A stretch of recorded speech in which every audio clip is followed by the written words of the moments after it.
이 러시아의 푸틴 대통령은 2014년도 3월, 그러니까 지금으로부터 10년 전 이 우크라이나에 속해 있던 크림 반도를 전격적으로 침공해서 점령했습니다.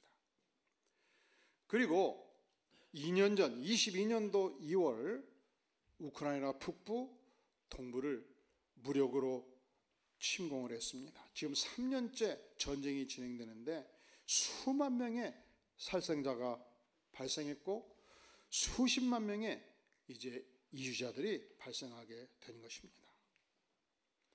여기서 멈추지 않을 수 있기 때문에 이 러시아와 국경을 맞대고 있는 모든 나라들, 그리고 서방 세계, 예컨대 독일, 불란서, 미국, 폴란드, 기타 모든 서방 세계가 강력한 군사 무기를 이 우크라이나에 지원하는 상태에 있습니다. 그런데 놀라운 사실은 얼마 전 러시아 대통령 선거에서 푸틴 대통령은 침략의 주범인데도 불구하고 87.18% 이 투표로 찬성으로 대통령에 당선되어서 30년 집권의 길을 연 것입니다. 그러니까 우리 인간 존재가 집단적 의사표시를 통해서 수만 명, 수십만 명을 죽여버리는 집단적 범죄에 가담할 수 있다는 사실을 보여주는 것입니다.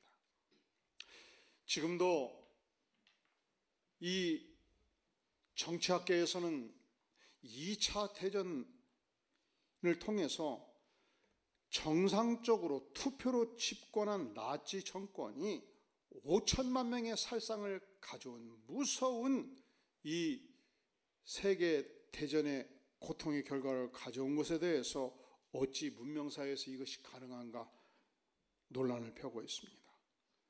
그런데 성경은 하나님을 떠난 인간이 근본적으로 죄성을 가진 존재이기 때문에 개인의 결정에 죄성이 가입할 수 있고 집단적 결정에 이 죄성의 문제가 반영될 수 있다고 보는 것입니다. 인간이 과연 어떤 존재인가? 그래서 중국의 유명한 철학자 순자는 인간이란 본질적으로 철저히 부패한 존재요, 악한 존재로 보았습니다. 그래서 이 인간 집단은 계속적 훈련과 통제를 필요로 하고 채찍과 형벌로 인간 사회를 다스리지 아니하면 희망이 없는 존재라고 인간을 이해하게 된 것입니다. 자, 그럼 우리는 묻지요. 하나님은 인간을 어떻게 보시는가? 성경은 인간을 어떻게 보는가? 하나님을 떠난 인간의 그 본질은 전적으로 부패한 존재로 인식합니다. 그래서 하나님과 분리될 때 인간의 그 존재 상황을 오늘 바울 사도는 4장 17절에서 이렇게 표현하고 있습니다. 같이 한번 읽어볼까요? 17절 시작. 그러므로 내가 이것을 말하며 주 안에서 증언하니 이제부터 너희는 이방인이 그 마음에 험한 것으로 행한 같이 행하지 말라. 이방인이, 하나님을 떠난 인간이 그 마음에 어떤 것으로 행한 같이? 그 마음에 험함함으로 행한 같이. 그러니까 하나님을 떠난 인간의 본성, 그 본질이 뭐냐? 허망한 존재라는 거예요. 자, 우리가 하나님을 떠나면 나의 존재 근원을 알지 못합니다. 우리가 하나님을 떠나면 내 인생의 존재 목적을 알 수가 없습니다. 그러니까 한 인간에게서 하나님을 제거해버리면 인간의 존재 목적이 사라지고 허무함만 남게 되는 것입니다. 솔로몬이 그러하였습니다. 그는 팔레스타인 지역에서 최대의 권력을 가졌던 국가의 수장이었습니다. 수많은 나라의 이 왕들이 솔로몬 앞에 금은 보화를 바쳤고 조공을 바쳤습니다. 그는 최대의 권력을 가졌고 최대의 부를 가졌고 그리고 그는 그 시대 최고의 예술가였습니다. 그런데 그가 하나님을 상실했을 때 어떤 고백을 합니까? 전도서 1장 2절은 말합니다. 전도자가 이르되, 한번 따라해 보실래요? 헛되고 헛되며 헛되고 헛되니 모든 것이 헛되도다. 모든 것이 헛되다 보니까 해 아래에서 수고하는 모든 수고가 사람에게 아무 유익이 없더라. 그렇게 고백하고 있는 것이죠. 한 문해평론가는 말하기를 현대의 문화는 많은 수단과 방법은 개발했지만 목적과 목표는 개발하지 못하였다.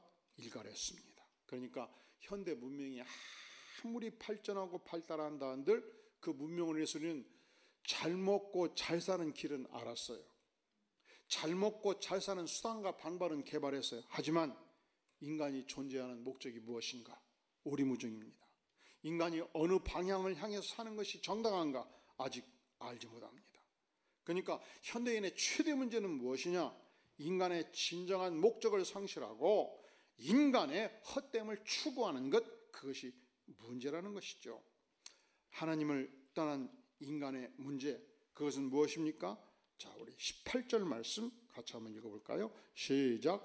그들의 총명이 어두워지고 그들 가운데 있는 무지함과 그들의 마음의 굳어짐으로 말미암아 하나님의 생명에서 떠나도다. 하나님의 생명을 떠난 인생, 그 인생은 총명이 어두워졌다는 것입니다. 현대 문명은 엄청난 지식을 양산하고 있습니다. 그런데 우리가 많은 지식을 쌓았다 해서 지혜가 출중하라는 보장이 없지요. 오히려 수많은 정보로 인해서 정보의 바다에 허우적거리면서 지혜를 상실할 수가 있는 것입니다. 인간의 마음이 굳어졌다는 것은 마음이 삐뚤어지고 마비되었다는 것을 의미합니다.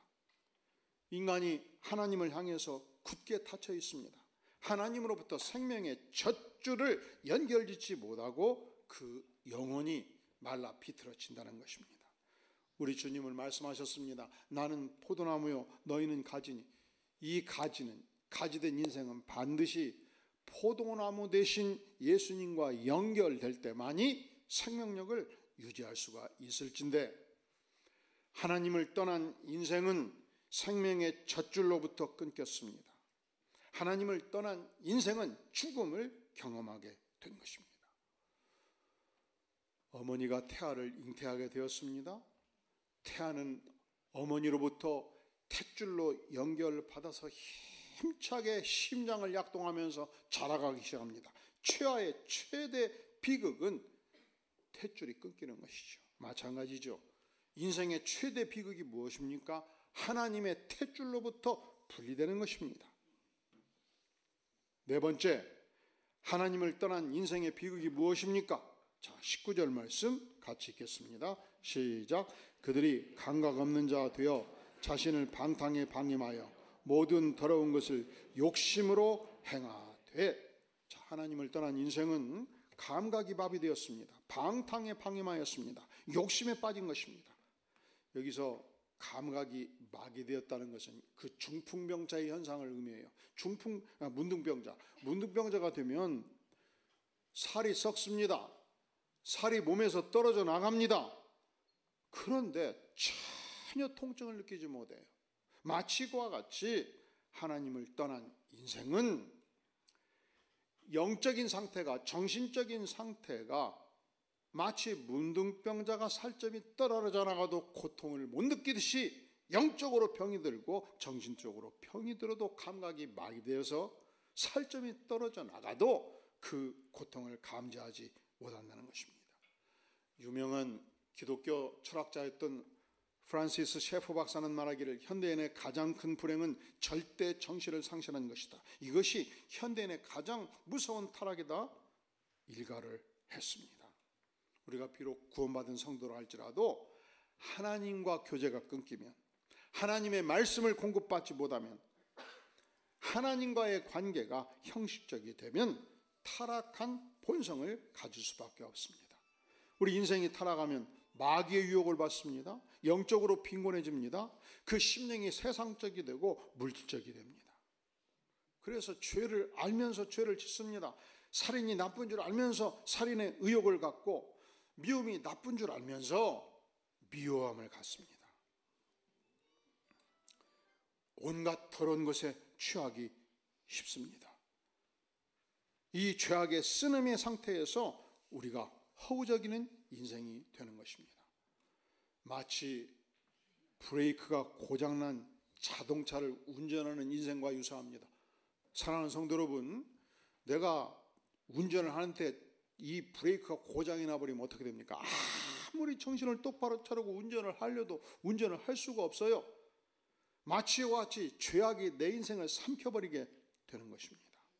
하나님을 떠난 인생의 특징을 오늘 바울 사도는 에베소 성도들을 향하여 이렇게 선포합니다. 하나님을 떠난 인생은 허망한 인생이요, 하나님을 떠난 인생은 총명이 어두워진 인생이요, 하나님을 떠난 인생은 마음이 굳어진 인생이요, 정신과 마음의 감각이 마비된 인생이다. 그렇게 표현하죠. 그러면 우리는 어떻게 새로운 삶을 살 수가 있겠습니까? 두 가지로 우리에게 처방전을 제시하고 있습니다. 첫째로 22절 시작. 너희는 유혹의 욕심을 따라 썩어져가는 구습을 따르는 옛사람을 벗어버리고, 유혹의 욕심을 따라 썩어져가는 구습을 따르는 옛사람을 어떻게 하라고요? 벗어버리라 말씀합니다.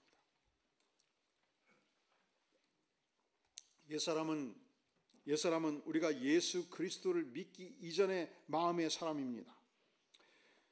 옛사람은 어떤 사람은 돈을 과도하게 사랑하는 마음일 수 있습니다. 어떤 사람은 명예 앞에 사족을 못 쓰는 마음일 수 있습니다. 어떤 사람은 남의 약점, 남의 허물을 보면 공격하지 못하고는 견디지 못하는 어떤 마음일 수 있습니다.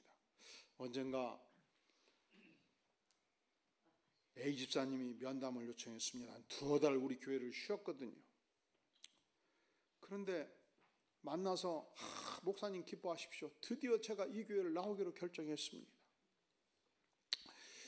제가 한 2달 쉬다 보니까, 그리고 여기 다른 교회 여기저기 다니다 보니까 목사님한테 이 교회에 와서 각종 성경 공부한 은혜가 새록새록 났습니다. 말씀 공부를 통해서 받은 은혜가 엄청났습니다. 그런데 목사님 2사람을 정리해 주시면 이 교회를 나오겠습니다. 깜짝 놀랐어요. 무슨 말씀입니까? 첫째로 A 사역자, 이 사람이 이렇게 나에게 고통을 주고 이렇게 문제가 있는 사람입니다. 그리고 두 번째, 평신도 누구? 2시간을 얘기를 하는데 곰곰 생각해 보니까 그냥 오시면 안 되겠더라고. 그래서 제가 다 듣고 그랬어요. 집사님이 우리 교회 오시면, 만약에 오신다면, 목사님 오기로 결정했다. 아니, 만약에 오신다면. 목사님 오기로 결정했다. 아니, 만약에 오신다면 이 문제를 정확하게 보고 오셔야 됩니다. 그 상태로 오시면 첫째로 집사님이 절대로 우리 교회에서 행복할 수가 없습니다. 두 번째로 집사님 때문에 다른 분도 행복할 수가 없습니다. 그러니까 잘 들으세요. 첫째로 집사님은, 그리고 저는, 그리고 모든 성도는 6조 원 이상의 죄를 범한 죄인인데, 우리 주님께서 십자가에 죽으실 때 그 모든 죄를 안고 죽으셨습니다. 믿으십니까? 예.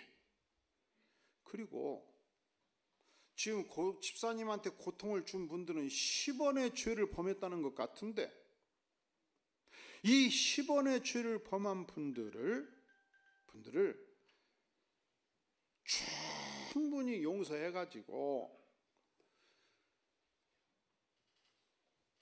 그분들을 생각할 때 막 사랑스럽고 막 기도해주고 싶고, 여기까지는 못 가도 6조 원의 죄를 용서해 주신 주님께서 나한테 10원의 죄를 지은 그 사역자도 용서해 주셨고, 나한테 10원의 죄를 지은 그 집사님도 용서해 주셨다. 이것을 믿어야 됩니다.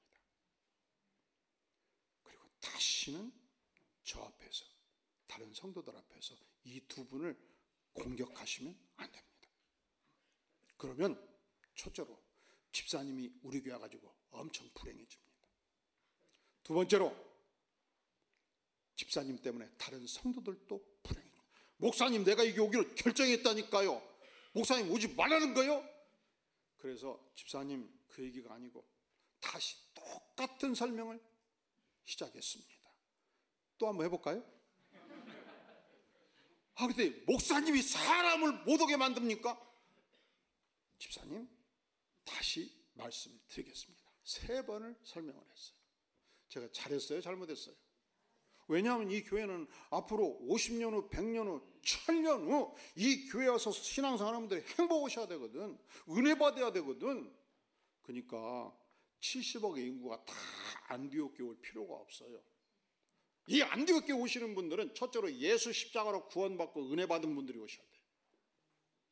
이 은혜를 받았으면 내 목에 칼을 대고 죽이려는 인간 영혼조차도 우리가 용서하고 기도해 줄 수 있어야 돼요.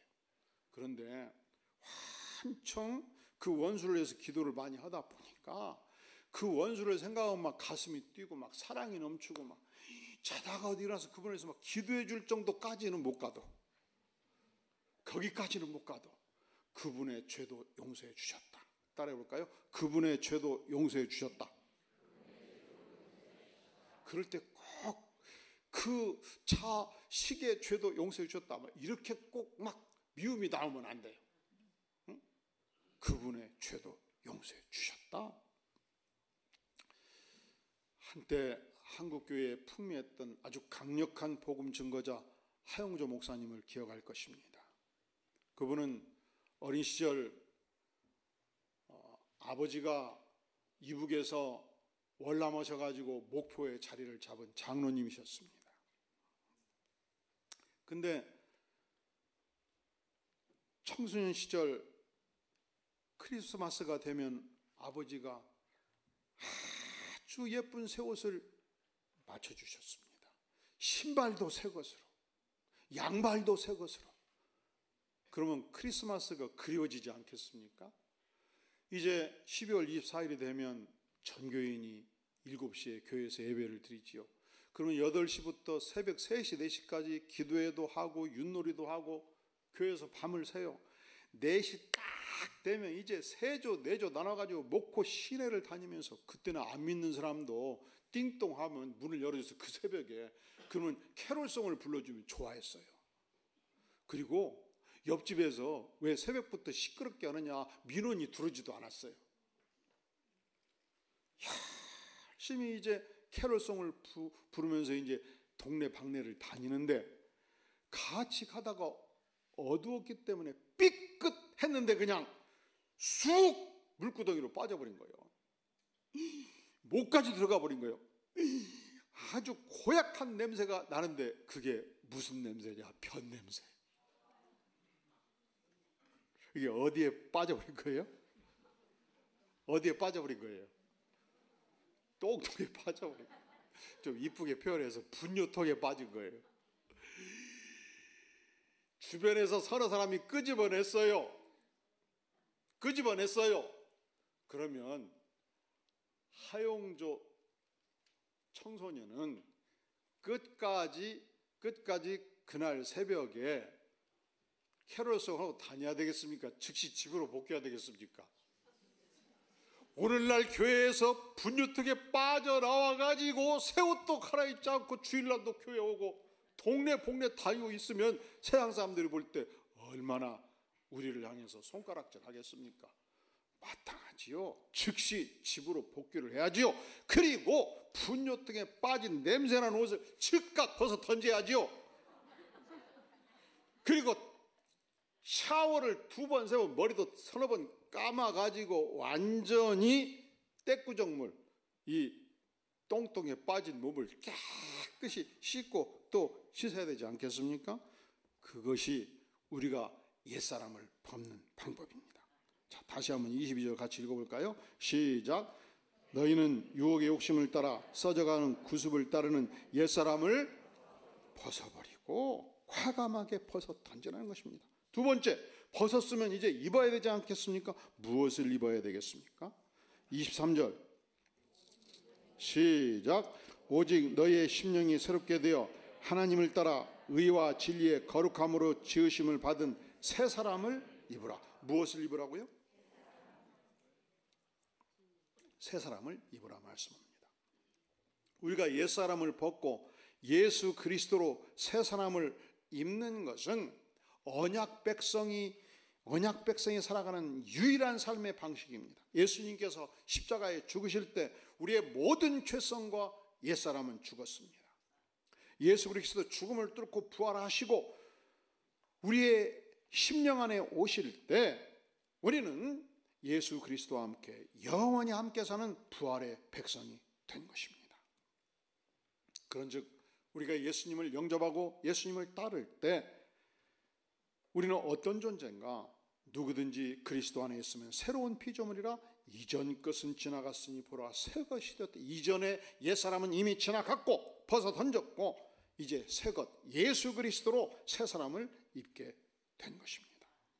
우리가 예수 그리스도로 새 사람이 되면 예수 그리스도의 말씀으로 무장하고 예수 그리스도의 심령으로 무장하고 예수 그리스도의 보혈로 무장해서 온전히 새 사람을 살아가는 것이 마땅하지 않겠습니까? 얼마 전 워싱턴 포스트지에 로라 브루넨펠트 이야기가 실렸습니다. 로라는 유대인인데 예수를 믿게 된 여인이었습니다. 그런데 그가 아버지와 함께 1986년도 이스라엘을 신나게 여행하다가 사건을 만나요. 갑자기 팔레스타인 한 청년이 빠바바바바 총질을 할 때 여러 사람이 죽었는데 결국 아버지가 사망하게 된 것입니다. 그때 이 젊은 여성이었던 로라는 마음에 결심합니다. 내가 반드시 범인을 추적하고 복수하리라. 그가 다시 미국으로 복귀해서 컬럼비아 대학에서 국제정치학으로 석사학위를 받고 히브리어와 아랍어를 배우고 이제 워싱턴 포스트지 기자가 되어서 예루살렘에 파견 근무를 나오게 된 것입니다. 그 세월이 12년이 흘렀습니다. 법원 기록을 추적합니다. 그리고 12년 전 아버지를 죽인 자를 확인합니다. 오마르 하티브였습니다. 이 오마르는 시리아계 후원을 받고서 활동했던 깽단 소속의 인물이었는데 25년 선고를 받고 감옥에서 복역을 하고 있었습니다. 그는 취재 기자로서 오마르의 집을 방문합니다. 집안 사람들을 만나고 사귀기 시작해요. 오마르의 조카를 무릎에 앉혀놓고 함께 놀기도 합니다. 오마르의 이모와 친해집니다. 오마르의 이모가 딸을 낳았는데 그 딸의 이름을 로라로 지어줘요. 문제는 그가 예수 믿는 그리스도인이었기 때문에 내가 이들과 친해진 상태에서 이 가족 전체를 몰살시키는 이 복수의 행위가 정당한가 끊임없이 양심에 가책이 있었습니다. 괴로웠습니다.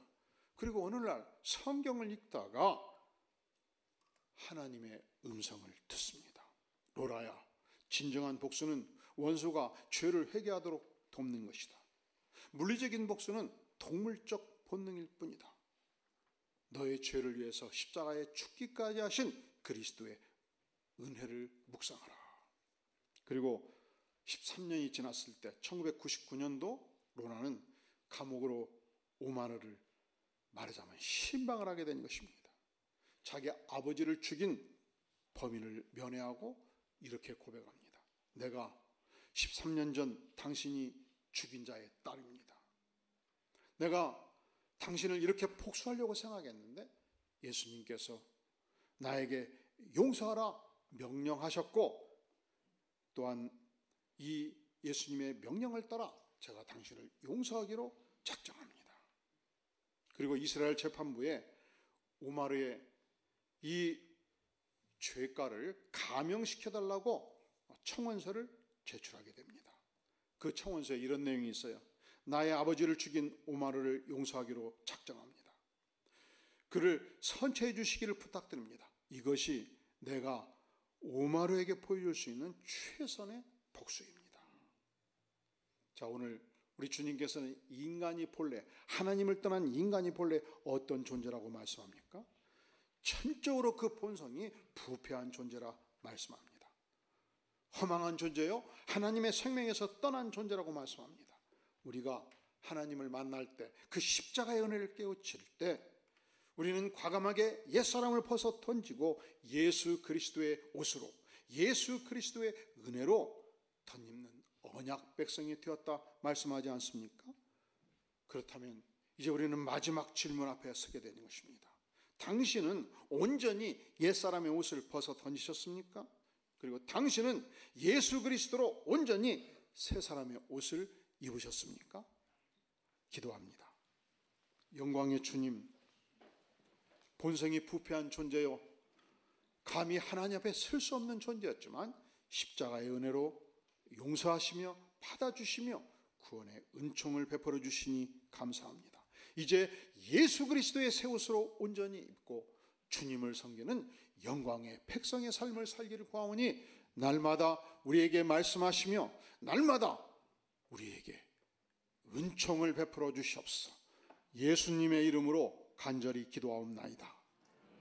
아멘.